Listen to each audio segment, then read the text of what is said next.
Good morning to all of you, dear students. Today we are going to discuss globalization and health. In our previous lectures, we have identified what is globalization, how does globalization work, and some advantages and disadvantages of globalization.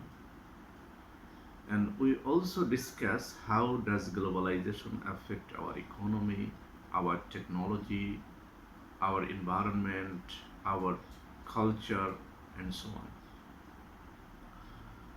In today's lecture, we will focus on how does globalization affect public health. This is an important and timely issue which must be discussed on the priority basis.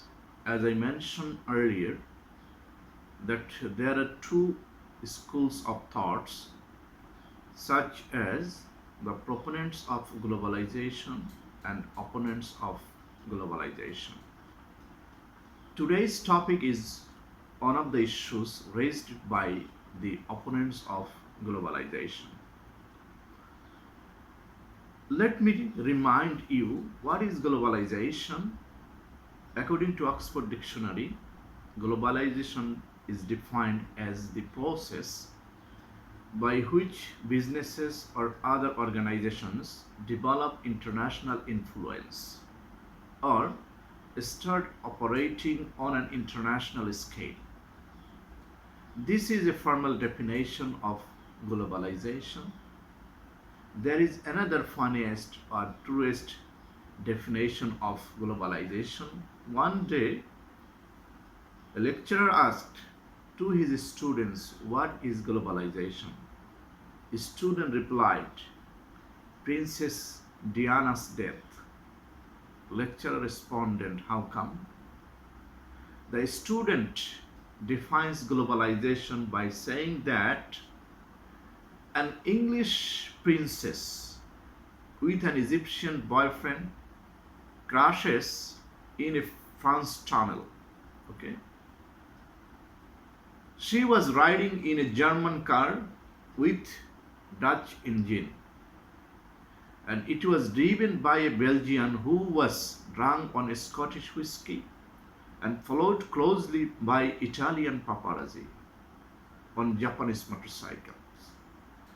And she was treated by an American doctor using Brazilian medicines.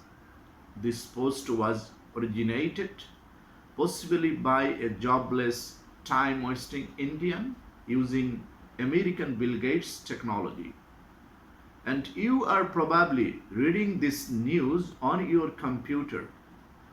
Your computer uses Taiwanese chips and a Korean monitor, and it was assembled by Bangladeshi workers in a Singapore plant and transported by Pakistani truck drivers, hijacked by Indonesians and unloaded by Sicilian longshoremen and trucked to you by Mexican illegals.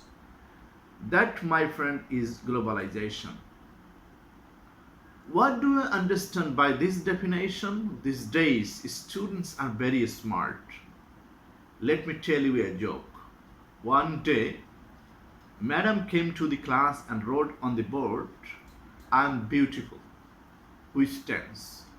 A student replied, "Madam, this is past tense." I hope you understand the joke. This definition makes you laugh, but it tells you the truth about how globalization happened. Anyway, I am going to tell you another story of globalization that makes us outcry. I think you have already figured out what I am going to focus on today. How does globalization affect public health? If we look at the history, world history, we have noticed that every 100 years, the world has gone through pandemic situations. For example, the plague in 17 and 20, the cholera in 18 and 20, the Spanish flu in 1920, and the recent outbreak of novel coronavirus. Though, if I don't have any scientific explanation of why it is invariably happening, it is widely acknowledged that globalization facilitates our economic, social, political, cultural, and technological development.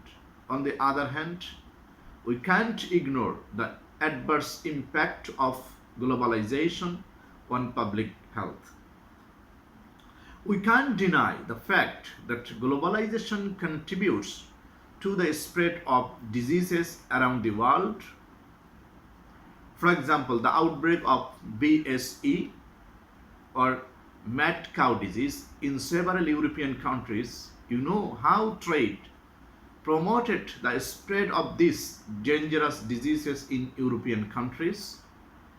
Mosquitoes that carry malaria have been found abroad plains thousands of miles from their primary habitats, and infected seafood carrying cholera bacteria have been shipped from Latin America to the United States and Europe.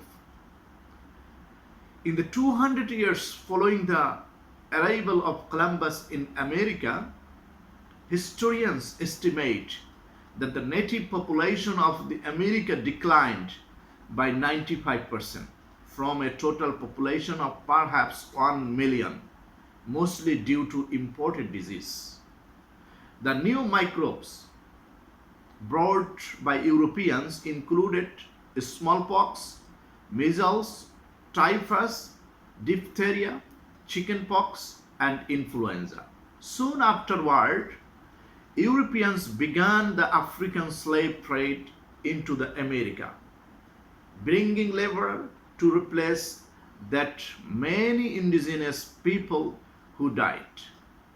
And with the trade ships and human cargo that crossed the Atlantic came new epidemics of diseases from Africa, including malaria, yellow fever, and dengue fever.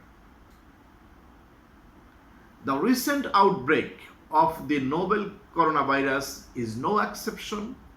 Due to advanced globalization, it is spreading rapidly around the world. It was first identified in Wuhan, Hubei, China in December 2019. In no time, due to the movement of people, it spreads around the world. To date, 170 countries have been identified as affected by the coronavirus. The number of COVID-19 cases outside of China has now surpassed the number inside it.